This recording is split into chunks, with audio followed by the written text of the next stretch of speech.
नमस्कार मित्रो, आपलं सर्वांचं स्वागत पुन्हा एका व्हिडिओमध्ये. तर आपण या व्हिडिओमध्ये आपण एरोबिक आणि अनएरोबिक डायजेस्टर किंवा डायजेशन प्रोसेस जे आहे, ते पाहणार आहोत. तर मूळतः आपण जर मराठीमध्ये जर त्याला म्हणायचं झालं तर कुजण्याची जी प्रक्रिया आहे, त्याच्यामध्ये जे बॅक्टेरिया असतात, त्याच्यामुळे ही प्रोसेस घडत असते. मी पूर्वी जे व्हिडिओज डिस्कस केलेला आहे, त्यात फक्त वर्ड मी डायजेस्टर असं म्हणजे डायजेस्ट होणे असं वापरलं होतं.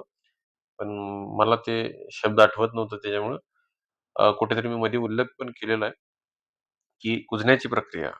ॲक्चुअली ती आपण आपल्या भाषेमध्ये आपण कुजण्याची प्रक्रिया म्हणतो. पण टेक्निकल वर्डमध्ये त्याला डायजेस्टर किंवा बॅक्टेरिया जे आहेत ते काय करतात, प्रोसेस करतात आणि गॅस जे आहे ते मिथेन गॅस वगैरे तयार करतात. तर एरोबिक आणि अनएरोबिक डायजेस्टर म्हणजे आपल्याला काय समजून घ्यायचं आहे. कारण की मेन म्हणजे जे बायोगॅस प्लांट ह्याच्यामध्ये 2 प्रकार आहेत. एक म्हणजे आपण डिकंपोझिशन ज्याला आपण म्हणतो डिकंपोझिशन कुजण्याची प्रक्रिया त्याला आपण म्हणतो. तर एक आहे ते फर्टिलायझर तयार होते. फर्टिलायझर आणि दुसऱ्यामध्ये मिथेन गॅस. एक मध्ये फर्टिलायझर आणि दुसऱ्यामध्ये मिथेन गॅस तयार होते. तर हा जो होतो तो एरोबिक डायजेस्टर, एरोबिक आणि हे अनएरोबिक म्हणजे ज्याच्यामध्ये ऑक्सिजन प्रेझेंट नसतं. थोडक्यात जर सांगायचं झालं तर एरोबिकमध्ये ऑक्सिजन इज रिक्वायर्ड म्हणजे ऑक्सिजनची गरज असते आणि अनएरोबिकमध्ये ऑक्सिजन हा भाग नसतो. तर एरोबिक डायजेस्टरमध्ये कार्बन डायऑक्साईड तयार होते किंवा त्याच्यामध्ये जे आहे ते फास्ट प्रोसेस होते आणि स्टेबल कंपोस्ट जे आहे ते कंपोस्ट खत तयार होते आपलं. कंपोस्ट तयार होतोय. तर ह्याच्यामध्ये मिथेन आणि अदर गॅस पण प्रोड्यूस होतात. पण मेनली म्हणजे मिथेन गॅस प्रोड्यूस होतं. त्याच्यामध्ये एनारोबिक म्हणजे एअर नसतं आणि produces energy that is biogas आणि हा प्रोसेस स्लो असतो आणि biogas waste to energy production आपण इथं करतो. तर मिथेन गॅस तयार होते. तर इथं तुम्ही पाहू शकता एरोबिक डायजेस्टरमध्ये तर हा आहे एरोबिक डायजेस्टर.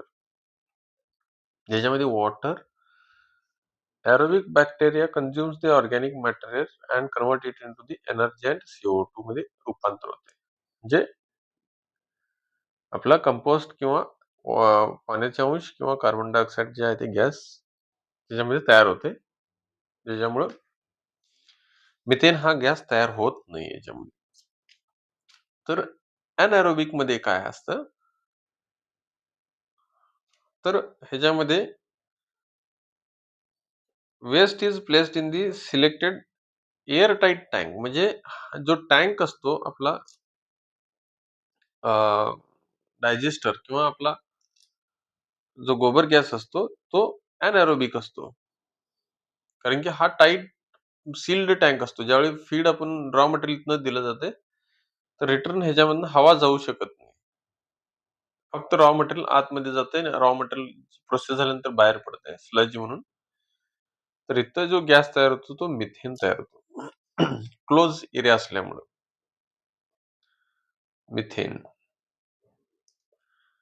आणि एनारोबिक प्रोसेसमध्ये जो आपला टँक असतो तो ओपन असतो. इथं बघा हा टँक जो असतो हा ओपन असतोय आणि ह्याला कंटिन्युअस ऑक्सिजन दिलं जाते आणि ऑक्सिजन दिल्यामुळं बायो फर्टिलायझर अँड स्लज जे आहे ते एक कंपोस्ट म्हणून म्हणजे आपण गांडूळ खत वगैरे जे करतो त्याला त्याच्यामध्ये एरोबिक डायजेशन म्हणजे डिकंपोझिशन जे आहे ते होत असते एरोबिक त्याला आपण म्हणतो ज्याच्यामध्ये ऑक्सिजन असते हवा असते आणि अनएरोबिक मध्ये ऑक्सिजन नसतं आणि ज्याच्यामुळं मिथेन गॅस हा तयार होतो. जे डिकंपोझिशन प्रोसेस आहे, जी कुजण्याची प्रक्रिया आहे त्याच्यामध्ये हवा टाईट असते. म्हणजे एक क्लोज्ड चेंबर असतो. त्याच्यामुळं मिथेन गॅस हा तयार होतो. त्यामुळं एक लक्षात ठेवा ज्यावेळी आपण बायोगॅस आपला जो तयार होत असतो तो क्लोज्ड एरिया असतोय आणि जर त्याच्यामध्ये कुठेतरी लिकेज असलं, तर त्याच्यामध्ये मिथेन हा तयार होणार नाही आणि स्टोअर सुद्धा होणार नाही त्याच्यामध्ये.